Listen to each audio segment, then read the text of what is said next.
Welcome to Women in the Music Industry, the podcast that shines a spotlight on the remarkable women who are breaking barriers and making their mark in an industry that has long been dominated by men. I'm your host, Rob Wells, and I'm thrilled to have you join us on this empowering journey. Each episode of this podcast will be dedicated to exploring the inspiring stories, accomplishments, and struggles of the extraordinary women who have defied the odds and made waves in the music business. Together, we'll delve into the journeys of female artists, songwriters, producers, musicians, managers, executives, and all those who have helped play a pivotal role behind the scenes. We'll uncover the stories that deserve to be heard, as well as celebrate the triumphs, challenges, and unique perspectives that women bring to the music industry. Whether you're a fan of music, an aspiring artist, or simply curious about the inner workings of the music business, this podcast will offer a valuable perspective. Together, we'll celebrate the power of music and the strength of these inspiring women. So join us as we amplify their voices and together pave the way for a future where women in the music business are no longer the exception, but the rule.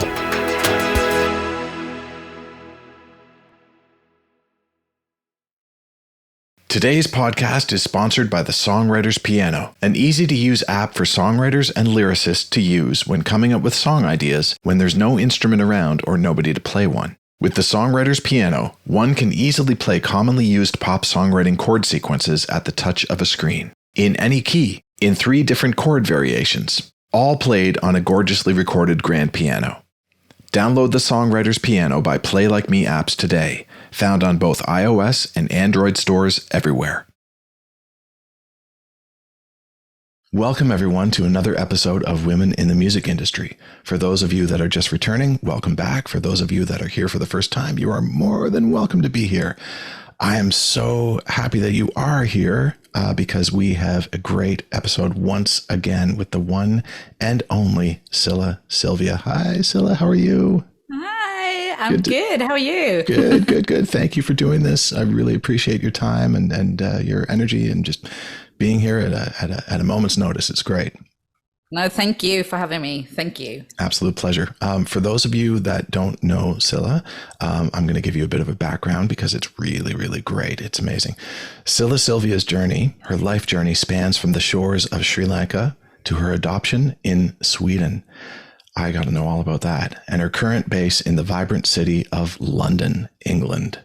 Not the real London, which is in Ontario, Canada, of course. It's the fake one over there, exactly. Cilla's theatrical journey has led her through many diverse genres, such as the musical theater hits We Will Rock You and American Idiot, to her involvement in the iconic West Side Story by Leonard Bernstein and Sweeney Todd by Stephen Sondheim. She also originated the role of the Match Girl in the production of The Happy Prince, based on the Oscar Wilde fairy tale. Recently, she sang opera from La Traviata as part of the Pretty Woman rendition at the Savoy Theatre in London's renowned West End. This production under the guidance of Tony Award winner Jerry Mitchell. Wow, amazing. Prior to the pandemic, this gets better, Cilla worked at the Royal Shakespeare Theatre, contributing to a fresh production of The Boy in the Dress. This adaptation featured new songs penned by the esteemed Robbie Williams and Guy Chambers. During the pandemic, Cilla ventured into playwriting, as one does, and had the luck to be mentored by the respected Mark Ravenhill to create her debut play, The Brown Doll, which is based partly on her own story. Cilla has trained both at Lane Theatre Arts and Stockholm University of the Arts, and I'll give you a full list of her credits because it's amazing. Pretty Woman the Musical, The Boy in the Dress, The Happy Prince, Twelfth Night, A Midsummer Night's Dream, The Last 5 Years, Tiger Bay, Stop the World, I Want to Get Off, We Will Rock You, West Side Story, American Idiot, Sweeney Todd, The Three Musketeers, The Jungle Book, Hair, Peter Pan, and Wendy. Cilla Silvia, we are not worthy to have you here on this podcast. This is amazing. How did you ever find time to be here? It's crazy. You managed to make that sound so fancy. So fancy. Thank you. It is fancy. It's incredible. It's really impressive. I wish my bio could read out like that. Your bio is pretty impressive too. If I could show you the bio of projects that never made it or failed, it would probably be about 20 times longer than the bio that you would normally read of mine. That's the music business for you. Well, you also, there's a lot of auditions behind those, behind all of this. So yeah. Oh, I'm sure. And there's an amazing story behind all of that and how you got to do all these things. And this is kind of why we're here right now. I want to know more about you. I want to know where it all started, how you went from point A to point B to do all these amazing things. I want to know where you're going in the future.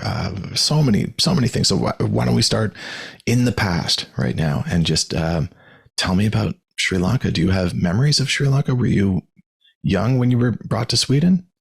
So I was only a few weeks old, so I have zero memories. I was adopted as a baby girl, and I came to the cold Sweden, as a baby, and I have been back as an adult twice. Last time last year, actually. Which is amazing because it's like I always say I'm going home whenever I'm going literally to Sweden, or if I'm going back to London, I'm going home, or if I'm going to Sri Lanka, that's also part of me, so I think it's a luxury, but I don't remember anything from being adopted per se, but as an adult I can really appreciate the beauty of the country, and the people are so helpful and beautiful. So yeah. Incredible. So you were adopted by a family in Sweden. Yes. And then brought to Sweden when you were just a wee little baby. And your first memories are of growing up in Sweden, cold Sweden, but also lovely Sweden in the summer. It's what an amazing place. Yeah, it's stunning. I mean, I grew up in a really small village with like 4,000 people in it. So, everyone knows everyone. And the snow in the winter. I will say though, even though, UK got loads of snow, you guys got snow, but in comparison, I would say that Sweden, we got houses that are built for this sort of climate. Yes. In the UK, it doesn't feel that much like that. No, Canada is very much built for the snow and then for the cold weather. We get down to minus 40, minus 50 degrees Celsius sometimes here, and crazy amounts of snow. Not so much in the Toronto area, but a lot of other places within Canada. I found a huge similarity actually between Canada and Sweden when I was visiting there. Just similar climates and similar amounts of snowfall. And yeah, I can only imagine, but because it's very high on our list to go to Canada, but I still haven't been. But I cannot presume it's fairly similar in that sort of way. But yeah, I grew up in Sweden and it was beautiful. I had an older sister, really cold winters and beautiful summers. I think my first, one of my first memories is actually me on the slope as a baby, and I had this red big what do you say, like ski outfit. And like when you take a kid in that sort of thick garment and make them stand up, they just fall in whichever direction they will fall, and they can't bring themselves up again. Because their arms are just like stretched way out with all the layers of clothing that they're wearing. Exactly. I think that's one of my first memories. But yeah, I feel very blessed and very lucky to have been brought up in Sweden. It's a beautiful place. It sure is. Beautiful people, beautiful place. Love Sweden. Just amazing. So those are your first memories. How about your first musical memories? So I would say, I'm very lucky because I was brought up in a Christian household, which means like music was always present. Not from my family per se, because they none of them has, do anything when it comes to music. They don't play any instrument or sing or anything like that. But obviously, being brought up in church, I had, I was always singing in different choirs and playing, all of those stuff that you are just exposed to. And without even knowing it, you're exposed to it all the time. But I think one of my strongest memories, and also my mom keeps on saying this, is there was a very long distant relative, like a cousin of a cousin of a cousin, whatever, playing the violin in church. And I had literally started walking around that time, and he was playing and I was in the front. Like I took center stage, literally in front of him, but with my back towards the people sitting. But yeah, I stood like 2 meters away from him, and I could not be, I just shut out the rest of the world. It was just me and that violin. And I still remember that too. Like I really think that was one of the moments when I think my family knew that probably she would do something to do with music one day. So that was a really strong memory. Oh, what a great memory that is. What a great visual that is too. I could see it happening right now, and just everyone probably in the church was just watching you, and you're supposed to be listening to the violin, but just the experience of seeing you being there, just being impacted by that great musical moment. That's huge. Absolutely. And actually he passed away many, many years ago, and I had the luxury to get his violin, so it's on the wall. No way. That's great. Oh, yeah. That's so sweet. I love that. Yeah. And I'm sure that's exactly where he would have wanted it to be, with you. Yeah, hopefully. Yeah. No, I feel that it's a big moment. Yes, absolutely. So great. So great. Okay. So church is fantastic. It's such a great place for anybody to discover their musical side, because you don't have to audition for anything. It's just, if you want to sing, get up and sing.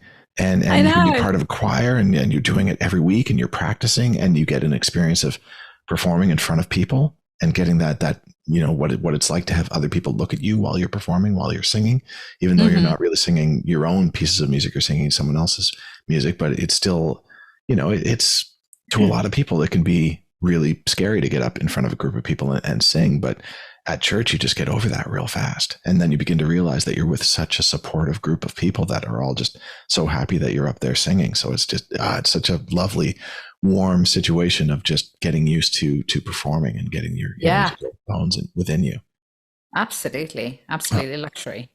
So when did the whole theatrical bug start? Was that soon after? Were you always interested in, or were you watching movies, or were you taken to plays? Were you taken to?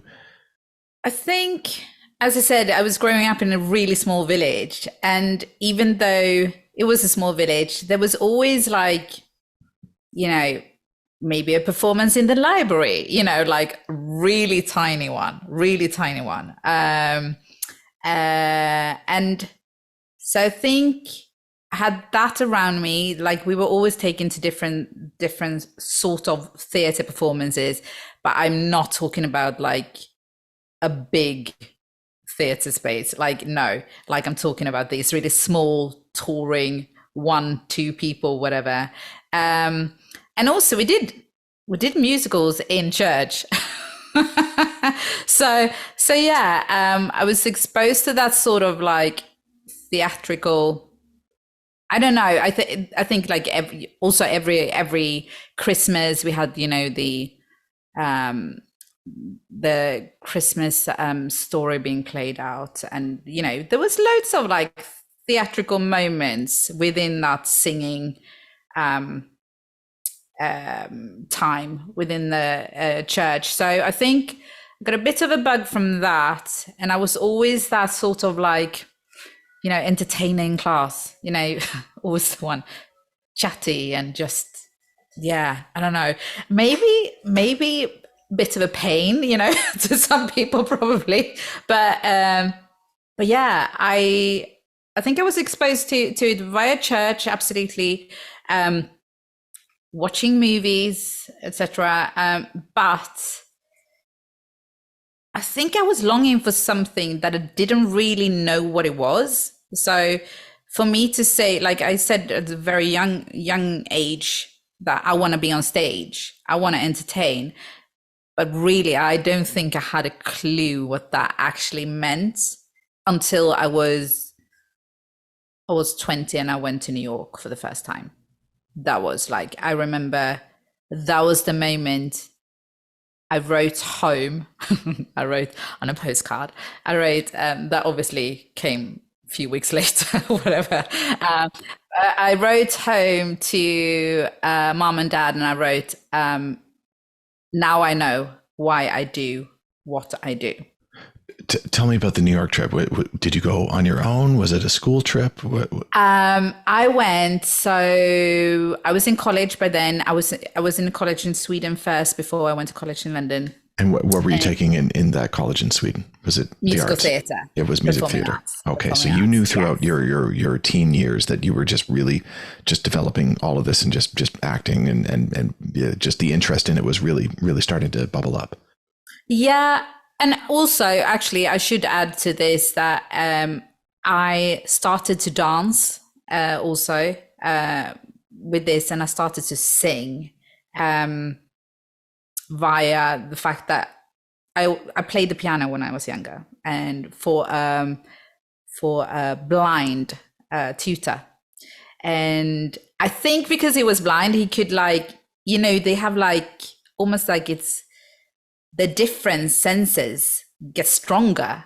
So he was listening in while I was playing the piano because I was humming or something with it.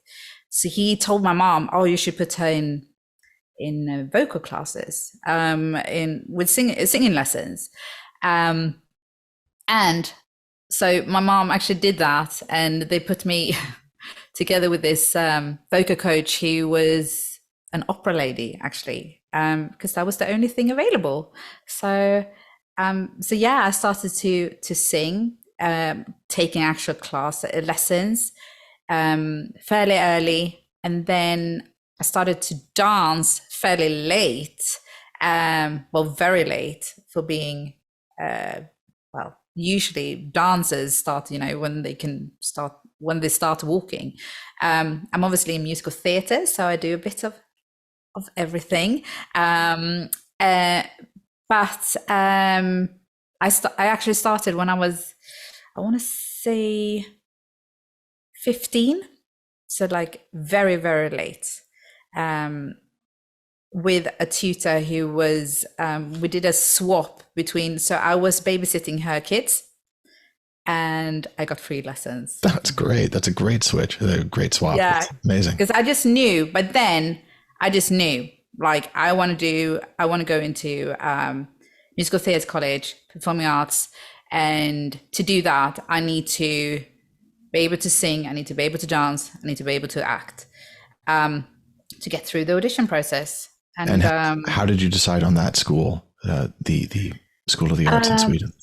So there were two schools I auditioned for. One was kind of like a preschool to go into this college, and one was the actual college where I wanted to go into. And I auditioned for both. And I took the decision because it was probably the only two that I knew of. There was a third one, which today doesn't make sense that I didn't apply for that, but I didn't. These were the two main ones in the big city, Gothenburg, which was the big city closest to us, if I say it like that. It's the second biggest city in Sweden. Yeah, I'm sure you know. But it's on the west coast, right? West coast of Sweden. Yes, on the west coast. Yeah. So yeah, I auditioned for both of them, and through a miracle, I got into the college. I didn't get into the preschool, but I got into the college, and I think I got in because I actually was so naive. I was so naive. I had no idea what I was putting myself through. I still remember to this day walking into that audition room, seeing, girls putting the legs up by the head. And I mean, I was completely in the darkness, having done, don't get me wrong, I was dancing a lot. And she was, my tutor was hardcore. She was brilliant.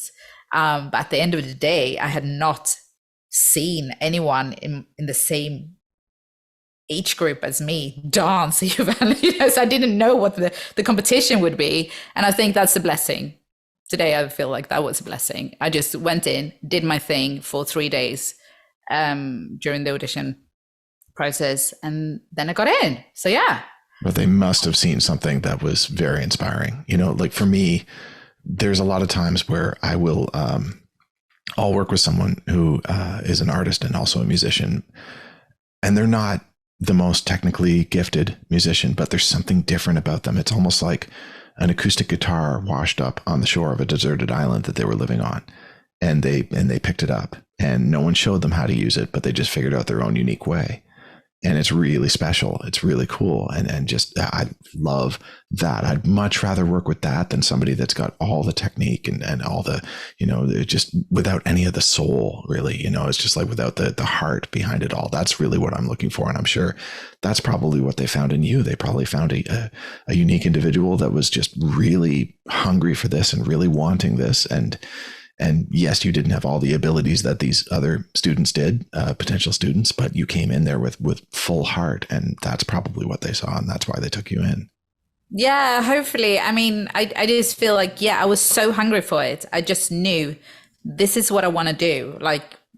If I don't get in here, I will do it in another way. But right then it was just focus, do my thing, and then just, try not to look at your competition and just do you. Yeah, exactly. And you had the full blessing from your parents, and obviously because you'd been put into lessons all your life. And so they just thought this is great. Yeah, they've been so supportive throughout. They've always said, do what you want to do, but they have never pushed, you should do this or you should do that, it had to come from me. Okay, now I want to do this. And they would be supportive as much as they could. So yeah. Oh yeah. And then after that, I went to New York. While I was in that college, I went over to New York, and I saw Mamma Mia out of all the productions. But I guess it's the Swede in me, right? So yeah. I saw Mamma Mia, and that's it. I just knew. You just went to New York as just for fun, or research, or what was the whole reason for going there? I mean, for fun, yes, obviously, 19 going to New York, yay. Inspiration, I still to this day go to New York as often as I possibly can.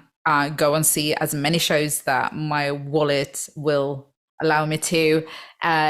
Take, workshops if I can. To this day, and I just love it. I love the energy, the buzz, and the discipline, that they got over there. And I think for me, it was the first time, even though I had seen some productions in the bigger cities by then, but it was that sort of this is where the pulse is It's where it's all happening, where the real deal is totally happening. Yes. So you get there, you go in to see Mamma Mia, the curtain rises, and what happens to you? Some sort of transformative moment? I just think I was stunned. I was stunned. Sitting in the audience thinking, they get to do this. They get to do this 8 times a week. 8 times a week. They get to do, have this much fun. And I could have done anything to be part of that cast. I wanted to jump up. I remember I was just in complete shock. That was just it. I know now this is what I'm gonna do. Wow, so, yeah. That's so cool. Mamma Mia is actually a little part of my story as well. Just because I used to work a lot with my ex sister-in-law. And we would write songs all the time. And just this is back when we were in our early 20s. And she left to go to England and she went to the Guildford School for Performing Arts. And her first gig was getting cast in the West End production of Mamma Mia. And she got to meet Benny and Bjorn from ABBA, and she played them our songs. And she got a publishing deal out of that with Hit and Run Music Publishing. And Hit and Run then called their Canadian friend and said, "You've got somebody in your territory that I think you should check out." And so it all just kind of came from the Mamma Mia experience, for sure. That's one of the many things that happened in my path. But yeah, Mamma Mia for you and for me was a big moment of change, for sure. And it's such a great musical. It's so powerful, and so fun. But just like you saw how much fun they were having on stage, and they get to do this 8 times a week, and you just thought, that's it. I've seen the light, right? Yeah, absolutely. Yeah. And I'm so jealous that you actually met Björn and Benny. I didn't meet them. No. Oh, you didn't meet? Yeah, yeah. It was my ex sister-in-law who. Okay. Fair enough. Yeah. She got to meet them. That's still. I'm jealous. I have auditioned for, like, I want to say 3 times for their production, and I've never actually managed to meet them. The last time was actually in Sweden, and I was so psyched because I knew they were in town, and I knew they were going to be in the audition room the day I was going to go in. So I told everyone in my cast, I was like, it's happening tomorrow. Tomorrow I'm meeting them. Like, I cannot wait.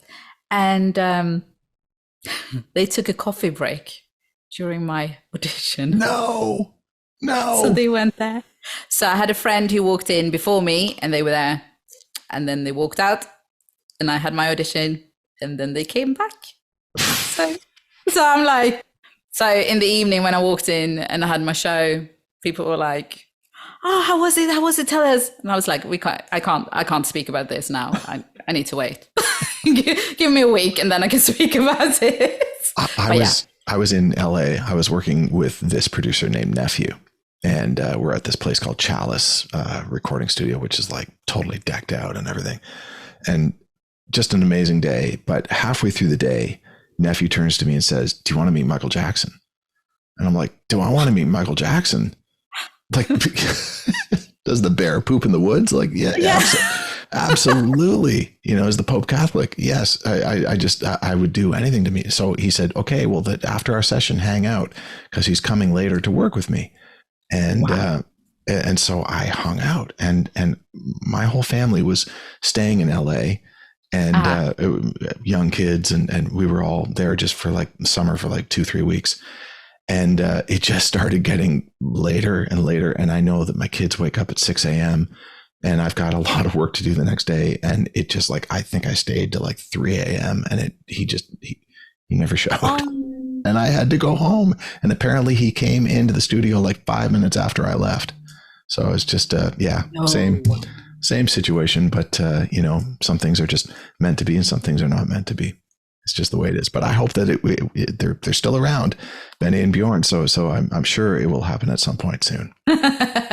Absolutely. Yeah. Okay. So you had the New York experience. You then go back to Sweden, and you've got all this energy. And what happens next? Where do you go with all this bundle of energy?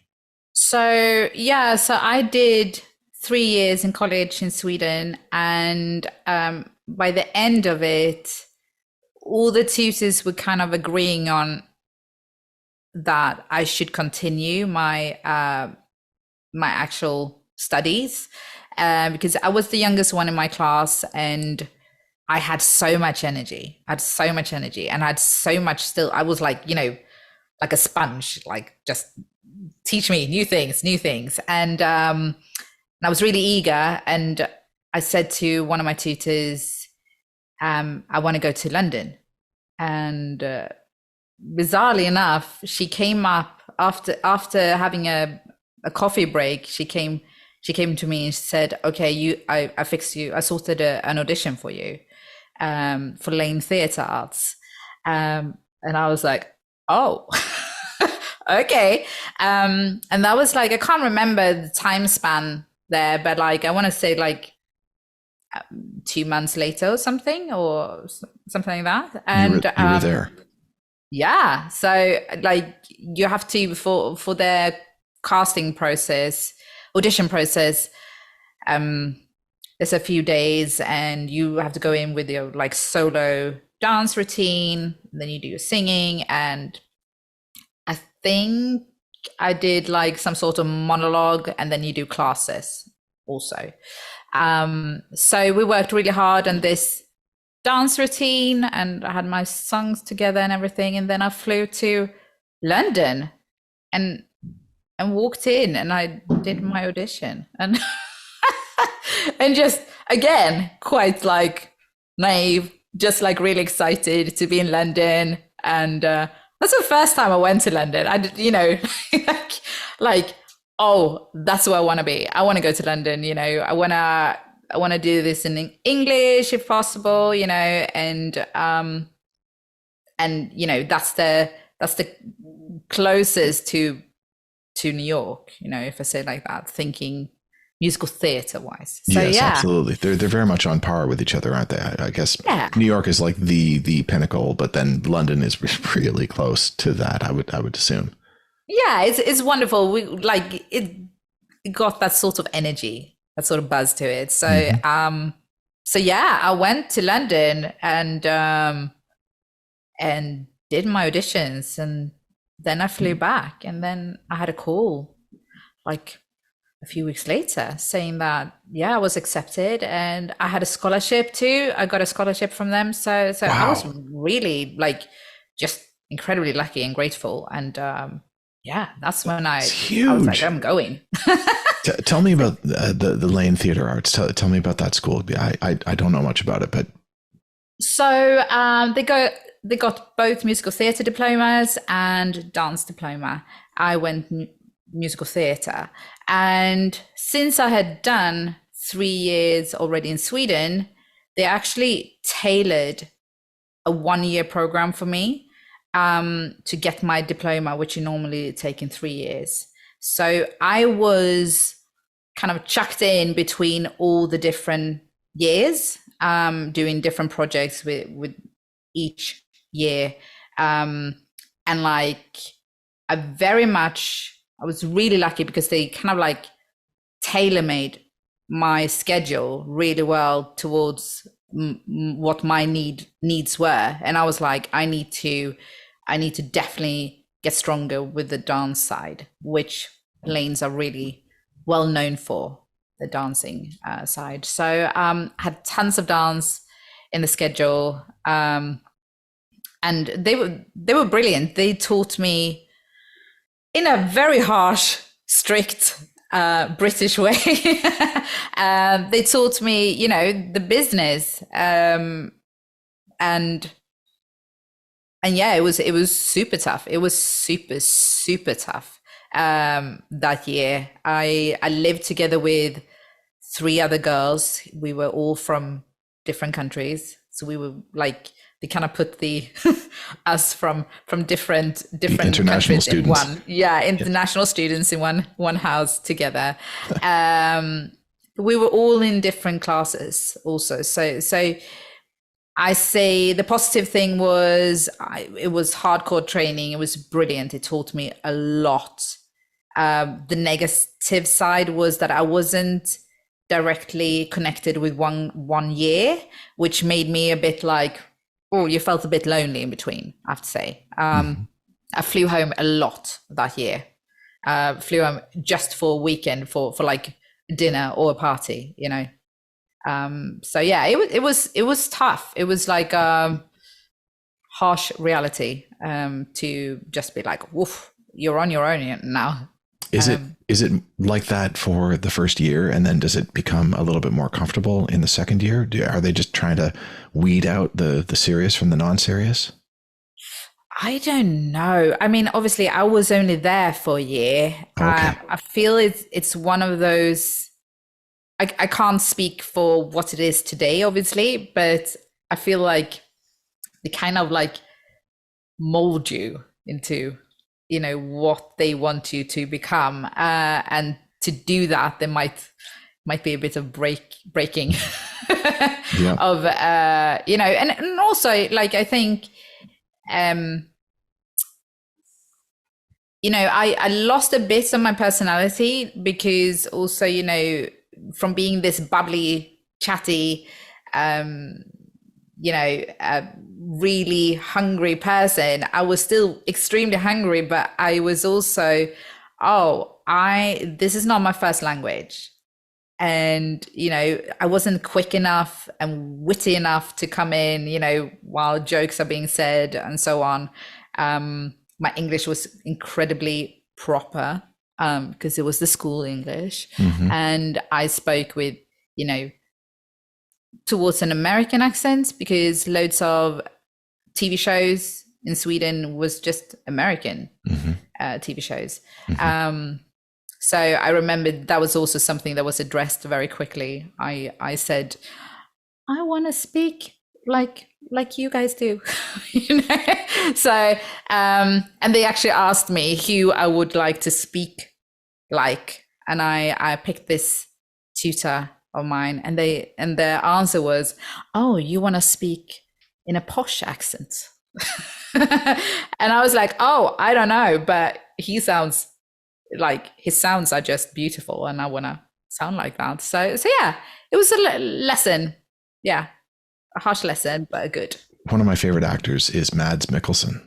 Oh yeah, he's incredible, great to look at, but also great to see, hear, and just like his abilities are great. Yeah. His stunning. His roles are so fantastic, every single one that he does.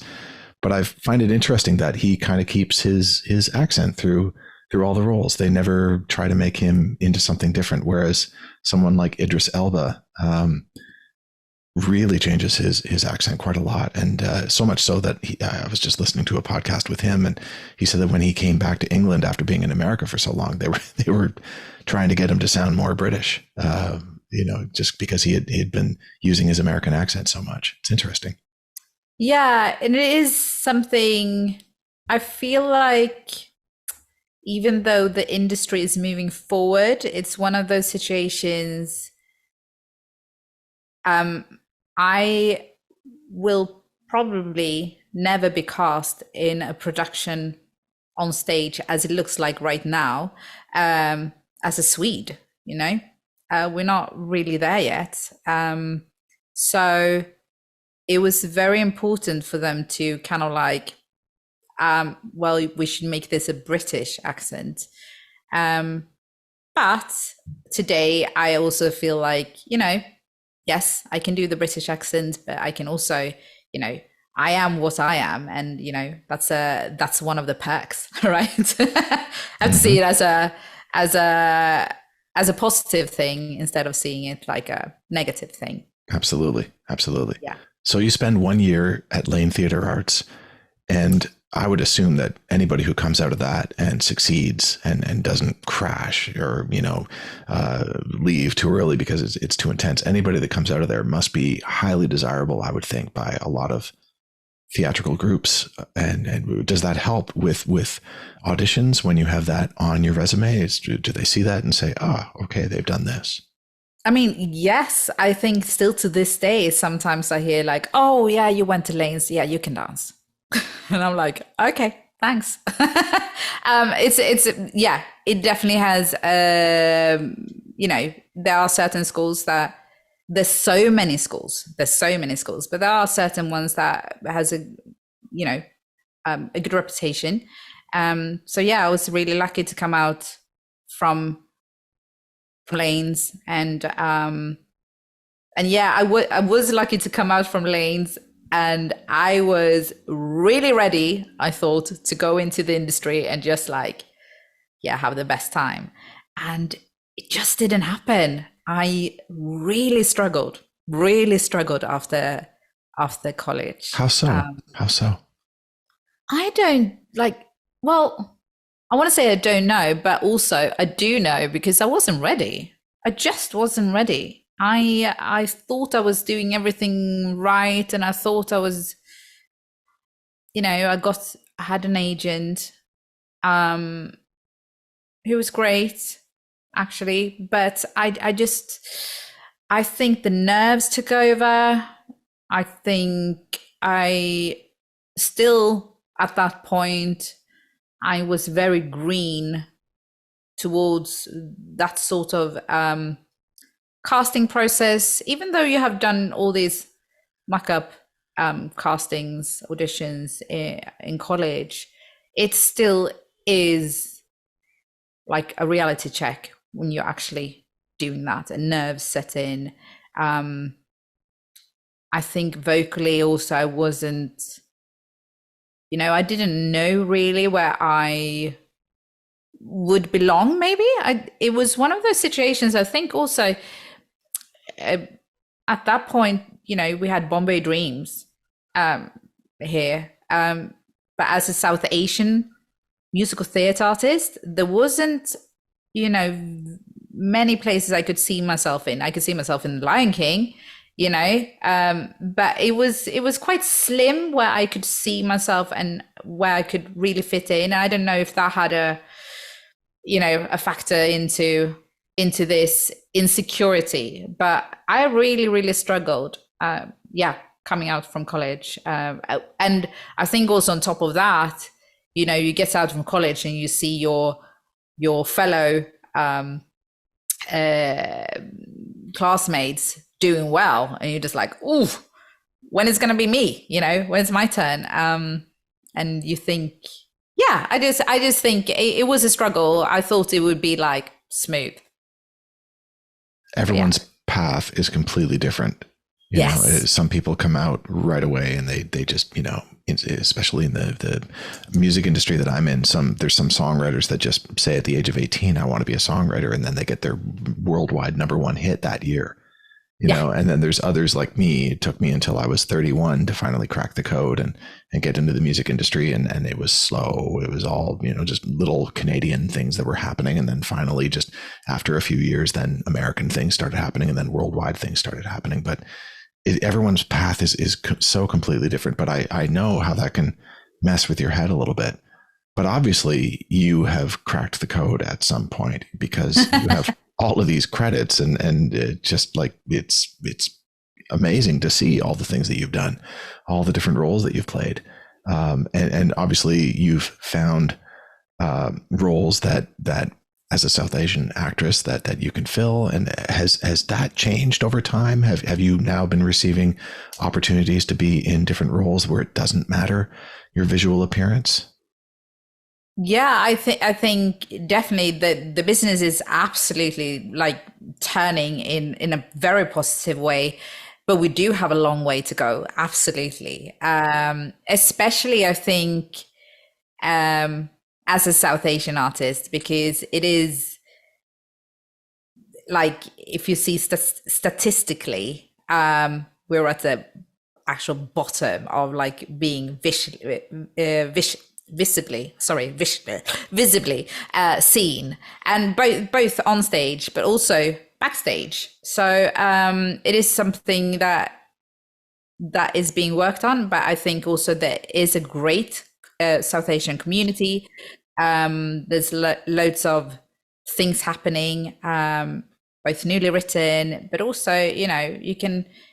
today I can walk into the theatre and I can recognize myself, which I think there was a very long time I couldn't at all. But there's absolutely room for a lot more. Absolutely. Amazing.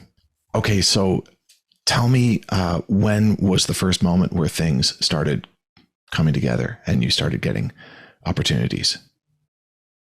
That was definitely when I booked We Will Rock You, which was my first big show. And I was living in London by then, and I flew over to Sweden to do the audition. And it was one of those shows that I had seen more than one time. And I just loved it. And I just knew that I was like, oh, I know I can do that part. I can do it. So when the audition showed up in Sweden, I was like, okay, I'm definitely going to go home and go for an audition. Wow. Which I did. Yeah. That's great. What is the character in that presentation? So, well, the lead young character is Scaramouche, and I was ensemble and I covered Scaramouche. So I was really blessed because I got to do it a lot of times, and I had such a ball. So yeah, that was definitely. What songs were you singing in that? I've never seen the musical. Well, everything. I Want to Break Free. Oh gosh. No, she sings loads of amazing songs, and it's just such a rock show. They actually did a new version of We Will Rock You, I think last year. And this year, I think it was at the Colosseum here in London, and I didn't actually get to see it. That was the newer version of it, but it went on in London, I think, for 10 years or something. It was here for ages. Amazing. So the new version has new songs in it, or a new story? No, I don't believe it has new songs. I just think the whole story has been updated and choreo and so on, because this was pre, iPhone era and all of that. So it kind of doesn't really make sense, the story anymore, I presume. Were they giving references to MySpace and things like that? Oh, it wasn't actually references to that, but it was more like, we can control your brains, which I think today is like, oh, well, just look it up on Google, Right. It's different. So yeah, but that was definitely, one of the big moments. Oh, that's great. So you're singing all these songs, you're part of the cast, you're part of the ensemble, and you get to step into that role. Then do things just start happening a lot quicker now that you've got this background? You can use this as a calling card, saying, I just did We Will Rock You. Yeah. I think, I was meant to just go to Sweden and do We Will Rock You and then come back to London. But instead I was called into another theatre to audition for Hair. They were going to put up Hair. And yeah, I was offered that. So I was like, oh, okay. That's like a huge theatre in Stockholm, the main theatre. And I was like, oh, I can't, yes, let's do this contract too. And then kind of it snowballed from there. And I was in Sweden for 7 years in Stockholm, working nonstop. So wow. Really blessed. So yeah. Wow. Okay. Here's a stupid question. No. The performances in Stockholm, would the spoken parts be in Swedish, or everything's in English? No, it's in Swedish. It's in Swedish. Okay. Yes. But the songs themselves are in English. Well, for We Will Rock You, because that was enticed in the story. So yes, it was in English. But when it came to other theaters, like other plays or shows, everything will be in Swedish. Everything will be translated. So That's great. That's great. I only know three words in Swedish for my time there, and apparently I can get by with these three for like 2 years. It's basically tack, hey, and skål. And just if you know how to say thank you, hello, and cheers. You can get away with it. That's all you need for bonding. That's all you need. That's it. That's well great. Well done. Thank you very much. Thank you, Duolingo. Yeah, it's great. Exactly. It's working. So 7 years in Sweden, and then I know you get back to London somehow, because this is where we're talking from right now. This is where where you're speaking from. How did that come about? How did you get back into London space? So after 6 years, I decided to go to uni to actually strengthen my theatrical side. And so I was doing that while being on stage for a year. And I made a promise to myself that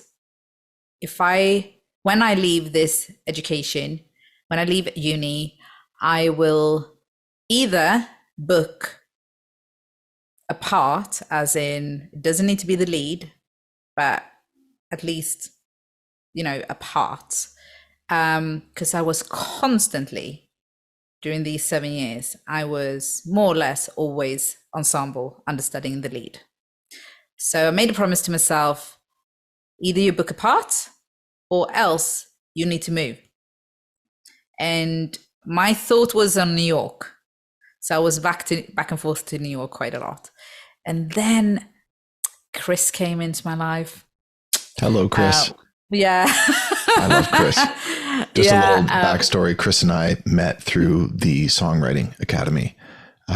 Me as a mentor and Chris as not a student, but just, somebody that was attending the Songwriting Academy. And we had many meetings talking about his music and his production. And we've just really hit it off quite nicely. And this is how our connection is happening right now, because I know of Chris's background in theater and in music theater. And then I know of your background in music theater because he talks about you all the time.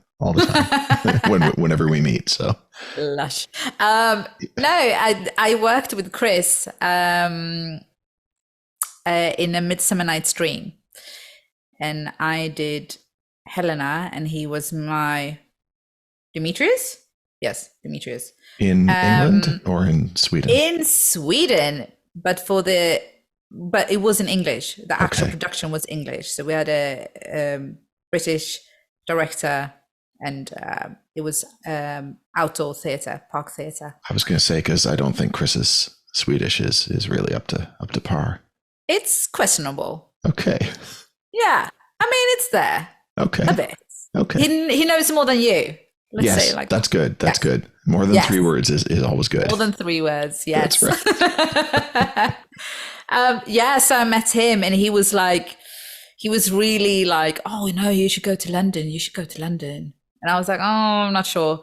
And he was really kind. He put me up with some meetings and with his agent then. And suddenly I was going to London, and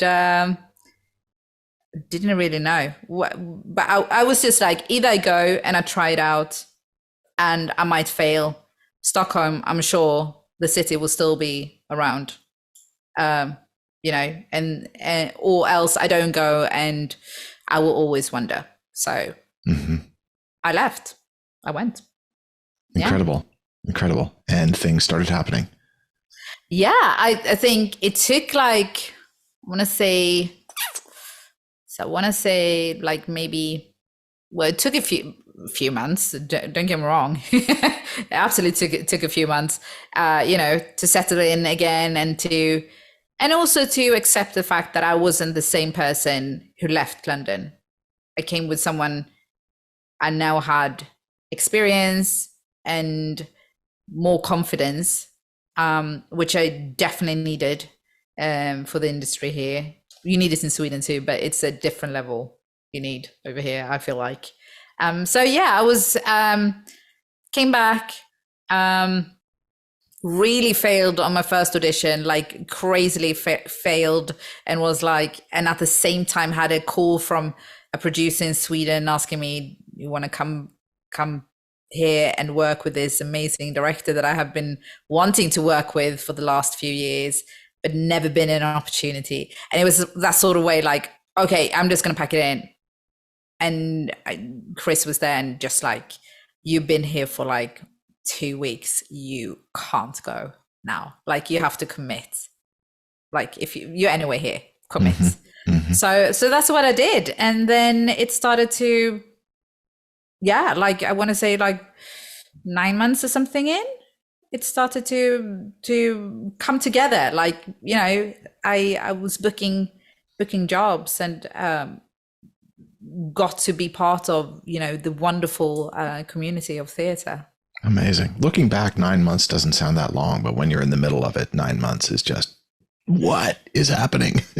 Yes. You're just like questioning why you took the decision.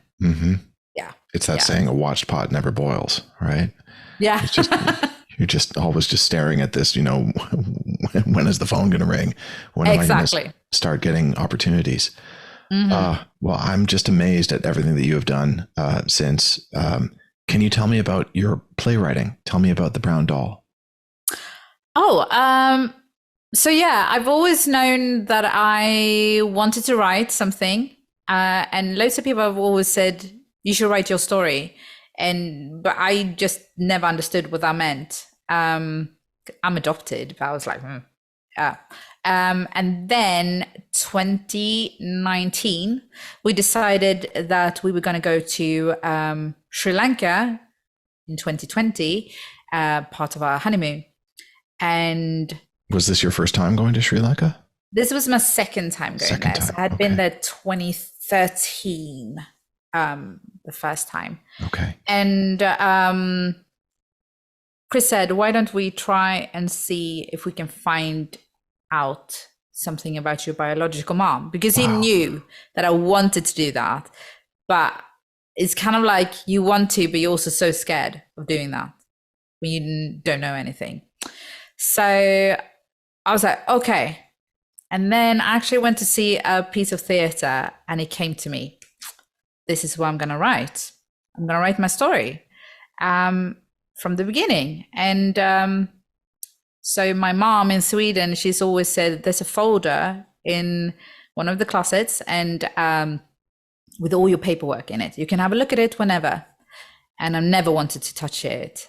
But I decided to open that folder, and within that folder, there was something big missing, my birth certificate. And I said to my mom, where's my birth certificate? She was like, isn't it there? I was like, no. And she said, well, we didn't speak any English. We went to Sri Lanka. We put all our trust in, lawyers, doctors, etc., government. So we don't know. I have no idea. So that's when I started to do some research. And in the 80s, there was between 11 to 13,000 babies being adopted from Sri Lanka to Europe illegally. Wow. Yes.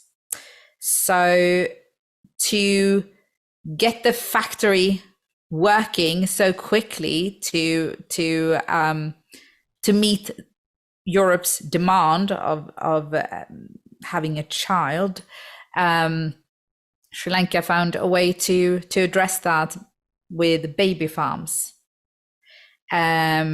So my play is from a perspective of 4 different women. It's from the perspective of a biological mom who having to give up a child, an adoptive mother who is longing for a family, and an acting mother, which is a mother that normally, as an adopted person, I have a picture of me, my mom, and my adoptive mom. And I've always been so proud of it because I was like, that's my mother. But there's acting mothers, which are hired women to stand in for a mother, to hold a baby, to pretend to be the baby's mother. So it's from a perspective from an acting mother, and it's from my perspective as being the adoptive child. So by addressing these baby farms, I should add, babies were stolen from hospitals. Women were raped, taken from nurseries, all different scenarios to get hold of these children. So yes, it's 4-piece, four women, and baked into the story is my story and other people's stories. So yeah, that's what it's about. So maybe not the most cheerful subject, but a subject that I think is important. Very. And that most people don't know of. And I didn't even, and I'm adopted. So yeah. I didn't know anything about this. Wow. Have you found your mother, your actual mother? No, but obviously COVID hit, so we never went to Sri Lanka in 2020. I instead started to write on this play, and could in 2022, spring 2022, we could finally do that trip. And but then we had a paper where it said different names on. We had a letter that my dad in Sweden had sent to Sri Lanka telling this woman about me. So we had a few names to choose from, and we had a potential address. So we went down. We actually took help from loads of people. We were really outspoken of, like, people are curious also, you know, they want to know your story. And so we were quite outspoken, asking for help, saying like, we're here to try and find my mother. And with a lot of help and a lot of hours in different offices, etc. I flew home with my birth certificate. Wow. So I feel incredibly lucky, and just grateful for all the help I had from the Sri Lankan people. That is very aware. Most people are aware what has been happening back in the days regarding this, and they are extremely helpful.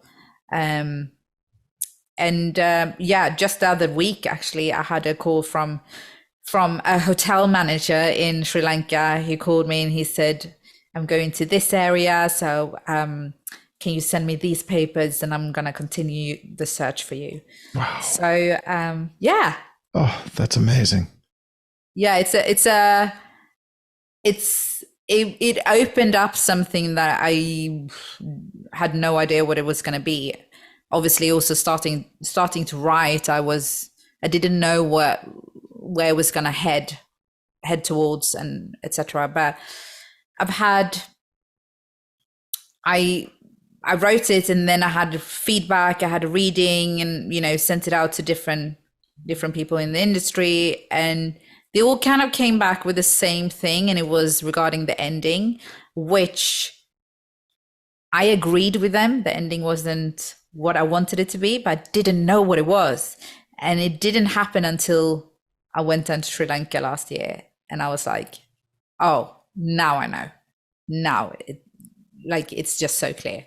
So yeah, I don't know everything, obviously. I would love to continue the search and go back again and everything, but yeah, it's a work in progress, both emotionally and yeah, it's a lot to take in, but it's been incredible to write and actually trying to get it out, because, as I say, people don't know about it. So, well, I love that you're shining a light on this. You know, it's your own personal story, but then it's also a story that I know nothing about. I'm sure a lot of other people don't know much about this, but it's important to write about these things, especially in theater, in books, in movies. You know, it's important to bring these stories to light.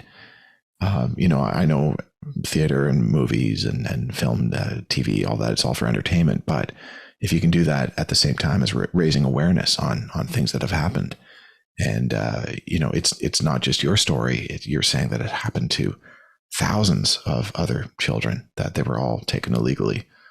So you're writing the story of so many other people that it's just going to really make a huge impact around the world, for sure. Yeah, and I feel like we have the luxury in the theater to, you know, to tell these stories. It's just yeah, it's a luxury that we get to tell all different sorts of stories, and there's a space for each one of them. So yeah, I it's work in progress, but I'm very excited to see where it's heading. That would make an excellent movie. It would make an excellent novel as well. Yeah, I think it has been addressed already as like, oh, could we maybe go into a film with it? And like, absolutely. I'm like, yeah, I'm game. Sure. But yeah, right now I am just moving towards an R&D for it, and it's work in progress. Yeah. I love that. Do you see writing as more in your future, or is that going to be sort of half and half, or you just sort of dabble in it whenever the inspiration strikes? I think definitely I found a passion for something that, you know, that is so creative. And I will not let that go, if I say it like that. I definitely feel this is part of what I want to do. I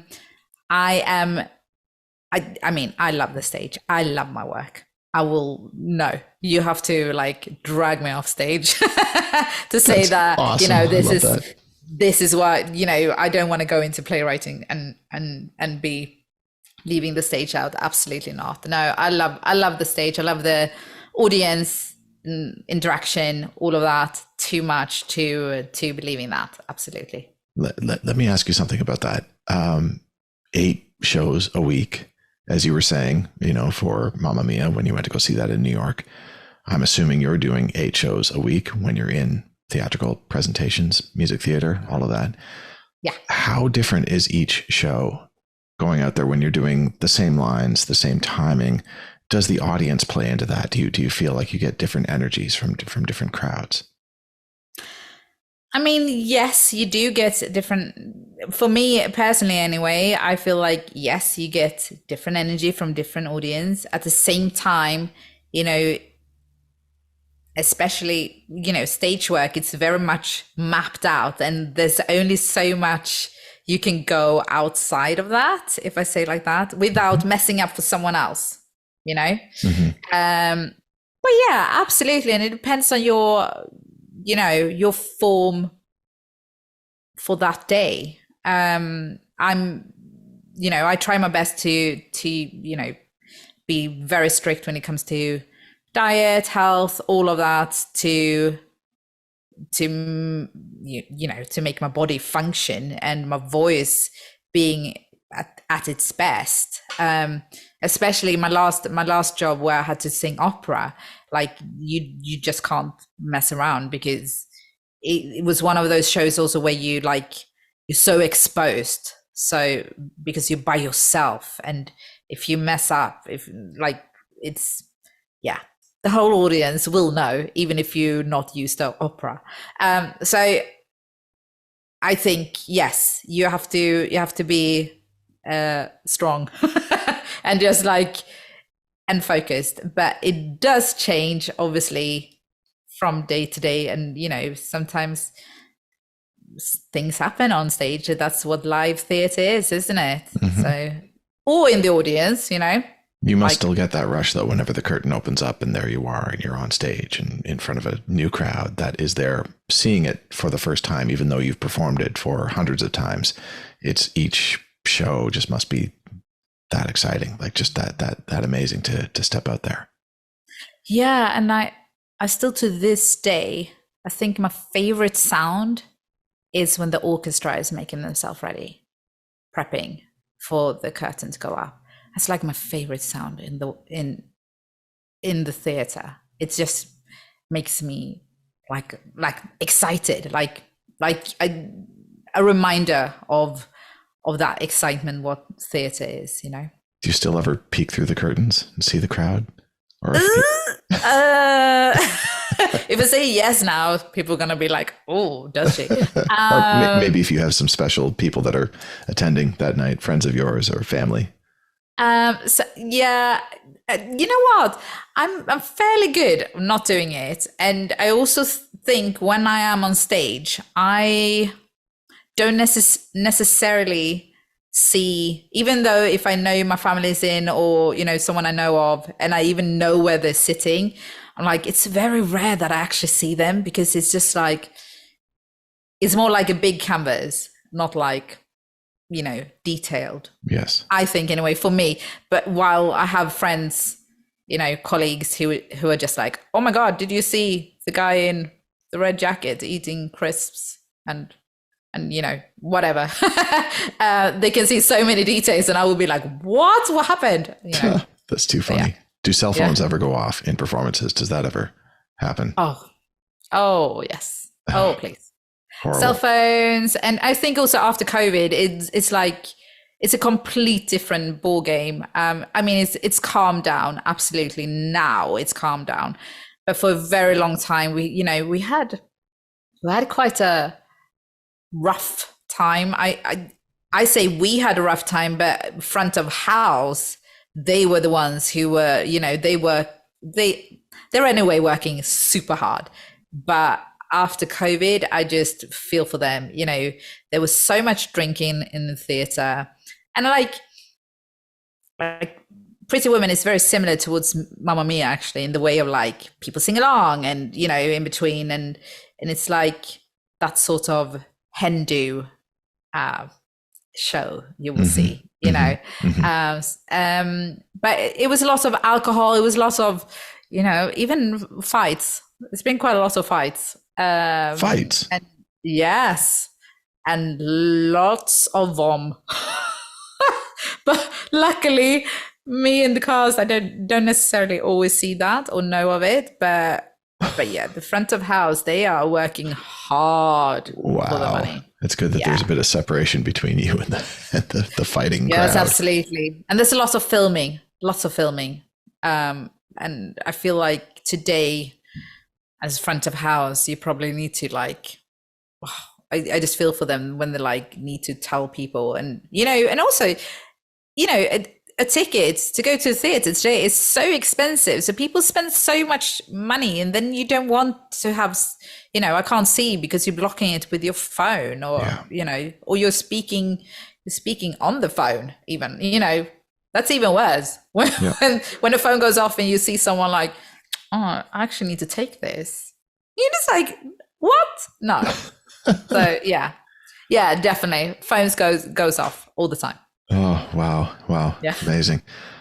Listen, I'm very respectful of your time. I know we've gone way over what I said we'd do. Just a couple last questions for you, if that's okay.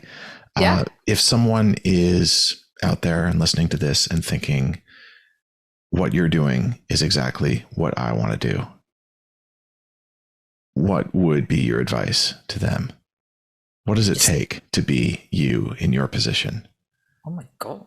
I was just gonna say, just do it. Just like if you're chasing whatever your dream is, just go for it. I feel sometimes we have a tendency to just think ahead and be like, but what if it doesn't work? What if it doesn't, go my way? Well, most likely it won't go your way, because I think it's very rare that someone, go in the direction they think they would do. There will be, certain things coming in the way in life and all of it. But you will find your way. And I just think you just need to go for it. Do your research, work hard. I'm a firm believer of work hard, and then it will come to you. I think I'm not the sort of person who will sit and wait. And I think to survive in this business, you can't really afford to be laid back and sit and wait for the opportunity. You need to grab it yourself. Interesting. That's probably what I would say. Love that. Last question to you. Is the only way to get into this business by going to schools like the one that you did? Or are there people that just naturally just they are able to just enter this without going and studying at school? Or is it the only way, or are there multiple ways to get into this industry? Oh, absolutely. There's tons of ways. You do not need to go to college, and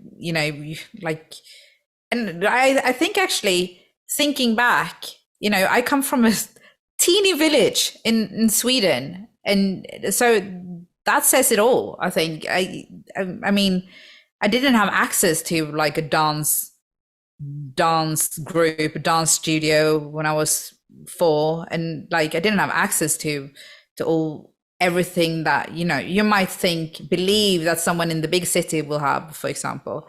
No, I think you absolutely don't need that. You need to be determined. You need to set your goals and work hard for it, and don't be afraid to ask for help. Don't be afraid to ask for someone to mentor you or like ask for advice. Always, you know, I still to this day absolutely look up to the older people that I'm working with, and like, you know, like following their track. How are they doing this? You know, what are their, you know, work pattern? And, you know, I still ask for advice, and I think you need to have curiosity. That is actually the key word, curiosity, because I always say the day I will not feel or be curious anymore, that's the day I'm probably done on stage, you know, done in this business. I'm way too curious to let it go. And I feel like if you have that curiosity and the drive, then just go for it. Incredible. I love it. Cilla Silvia, from the little girl who was blown away by the violin in church to rocking the world's stages. Thank you so much for sharing your story with us. That's been fantastic. Thank you so much for having me. Thank you. It's great getting to know you. I know Chris very well. Now I know you. And I love it. I love it. I need to come over and visit you both. And instead of this Zoom nonsense, this is just to actually see people for real. I mean, it feels very 2020, doesn't it? Zoom. I mean, you need to come over. It does. I'll be over soon. I'll be over soon for sure. And you need to come over here, visit Canada, and just don't come in February. It'll remind you a lot of being on the slopes as a young child wearing that outfit, just, you know, not able to move. Yes, it's on the list. It's on the list. Good. Thank you from the bottom of my heart for taking the time to do this. And I look forward to meeting you in person at some point. Thank you so much. Okay. All the best. You too. Bye. Stay tuned for the next episode of Women in the Music Industry, coming soon. Let's embark on this incredible journey together, celebrating the women who are reshaping the music business one note at a time. If you enjoyed hearing this podcast, please take a moment and give it a like, a rating, or a follow. Your support helps immensely. We'll see you next time.